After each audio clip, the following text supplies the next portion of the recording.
नमस्कार मंडळी. तुमचे पोहे कधी चिकट होतात, कधी कोरडे पडतात किंवा हळद नीट लागत नाही, तर आजचा व्हिडिओ हा तुमच्यासाठीच आहे. तर आज मी तुम्हाला अशी एक भन्नाट ट्रिक सांगणार आहे की ज्यामुळे पोहे अगदी मऊसूत, मोकळे आणि चविष्ट तयार होतील. इतके मऊ की सकाळी बनवले की पोहे संध्याकाळपर्यंत छान राहतील. चला तर मग रेसिपीला सुरुवात करूया. सगळ्यात आधी इथे आपल्याला एक चाळणी घ्यायची आहे. चाळणीमध्ये जाड असे पोहे घ्यायचे आहेत. पातळ पोहे आपल्याला इथे वापरायचे नाही आहेत. किती लोकांसाठी पोहे बनवायचे आहेत त्यानुसार प्रत्येक व्यक्तीसाठी एक गच्च मूठ आपल्याला पोहे घ्यायचे आहेत. येथे 3 लोकांसाठी पोहे बनवते आहे म्हणून 3 गच्च मूठ आहे ते पोहे घेतलेले आहेत. आता हे पोहे चाळणीत घ्या आणि आता चाळणीत घेतल्यानंतर याला आपण छान असं गाळून घ्यायचे. त्यामध्ये जे काही घाण असेल ती आपल्याला खाली निघून जाते. आता हे बघा. आणि त्यानंतर आता आपण करायचं आहे की पोहे धुवून घ्यायचे आहेत. पोहे धुताना फक्त एकदाच आपल्याला धुवायचे, हलक्या हाताने धुवायचे आहेत, चोळायचे नाही आहेत. कारण पोहे खूप नाजूक असतात. 2 ते 3 वेळा धुतले किंवा चोळले तर पोहे गचका होतात आणि त्याचा आकारही खराब होतो. फक्त वर खाली करून ते व्यवस्थित आपल्याला धुवून घ्यायचे आहेत. हे बघा, याचं पाणी पूर्णपणे आपल्याला निथळून घ्यायचं आहे. आता चाळणी हलकीशी वर खाली करून सगळं पाणी आपल्याला त्याचं काढून घ्यायचं आहे.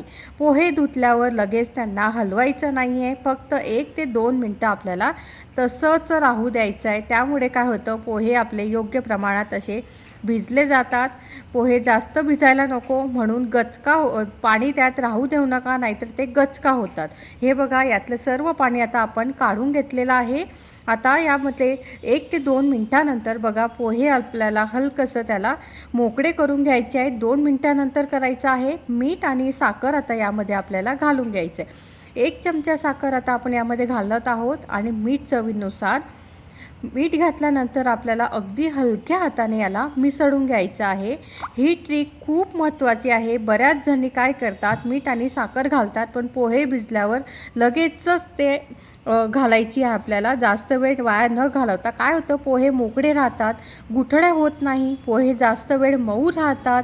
ही स्टेप अजिबात तुम्हाला स्किप करायची नाही आहे. आता आपण फोडणीची तयारी करून घेऊया. फोडणी करण्यासाठी येथे कढई घेतलेली आहे.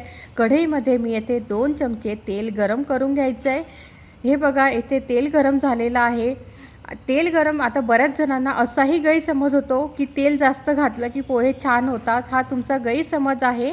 आता हे बघा, इथे तेल गरम झाल्यानंतर आपण शेंगदाणे घेतले आहेत. सगळ्यात आधी आपल्याला शेंगदाणे हे छान मस्तपैकी खरपूस असे भाजून घ्यायचे आहेत. भाजल्या, हे बघा, बाजूला काढून घेतले आहे. तळल्यानंतर मस्तपैकी आता यामध्ये आपल्याला तेलामध्ये मोहरी घालायची आहे, त्यानंतर जिरं, त्यानंतर हिंग घालायचं आहे, हिंग असेल तर. त्यानंतर मस्तपैकी जिरं आणि मोहरी आपल्याला तडतडून घ्यायची आहे. त्यानंतर बारीक चिरलेल्या हिरव्या मिरच्या घालायच्या आहेत. मिरच्या आधी परतल्या की जो पोह्यांमध्ये जो तिखटपणा आहे तो एकसारखा असा परतला जातो, एकसारखा असं त्या पोह्यांना लागतो. त्यामुळे आपल्याला काय करायचं, यामध्ये मी एक बटाटा बारीक चिरून घातलेला आहे. सालासहित येथे बटाटा घेतला आहे, त्याचे बारीक असे तुकडे करून घेतले आहेत. आणि त्यानंतर आता आपल्याला हे छान 1 ते 2 मिनटासाठी या मिरच्यांसोबत आपल्याला फ्राय करून घ्यायचा आहे, शिजून घ्यायचा आहे तो बटाटा. आता बघा, मस्तपैकी आपला हा बटाटा छान मस्त शिजलेला आहे. आता यामध्ये आता आपल्याला बारीक चिरलेला कांदा घालायचा आहे. इथे 2 मध्यम आकाराचे मी कांदे घेतलेले आहेत. ते बारीक चिरायचे गरज नाही आहे, जास्त बारीक नाही चिरले तरी चालेल, मध्यम आकारात चिरून घ्या. आता कांदा खूप असा ब्राऊन करू नका, फक्त मऊ आणि हलका गुलाबी होईपर्यंत आपल्याला हा परतून घ्यायचा आहे. कारण कच्चा राहता कामा नाही, कारण कच्चा जर कांदा राहिला तर पोह्याची चव ही बिघडते. जर तुमच्याकडे कढीपत्ता असेल तर तुम्ही कढीपत्ता घाला. या स्टेजला घालायचा आहे, कांदा परतून झाल्यानंतर घालायचा आहे. आता यामध्ये आपण हळद घालून घेऊ. हळदही आपल्याला छान मिक्स करून घ्यायची आहे. हे बघा, हे मस्तपैकी आपली हळद छान मिक्स करून झालेली आहे. कढीपत्ता आपण उशिरा घातला कारण त्याची चव ही छान टिकून राहते, शेवटपर्यंत छान राहते, तेल उडत नाही. त्यामुळे आपण यामध्ये कढीपत्ता उशिरा घातला आहे. त्याचा सुगंध आणि चव दोन्हीही टिकून राहतं. आजची सर्वात महत्त्वाची ट्रिक्स म्हणजे जी मी तुम्हाला सिक्रेट ट्रिक्स सांगणार होती की ही जी फोडणी आहे ही आपल्याला एका बाजूला करून घ्यायची आहे आणि त्यामध्ये पोहे खायचे 4 चमचे आपल्याला पाणी घालायचं आहे. पाणी किंवा पाववाटी तुम्ही इथे पाणीसुद्धा घालू शकता. हो, पाणीच घालायचं आहे आपल्याला. काय होतं की त्यामुळे छान पाण्याला छान उकळी येऊ द्यायची आहे आणि मग ती फोडणीमध्ये मिक्स करायची आहे. ही ट्रिक आपली काय काम करते की जेव्हा फोडणीमध्ये आपण पाणी घालतो त्यावेळेला हळद प्रत्येक पोह्याला एकसारखी लागते. फोडणी सर्वत्र छान पोचली जाते, पोह्यांना लागते. पोहे मऊसूत राहतात, पोहे कोरडे पडत नाहीत.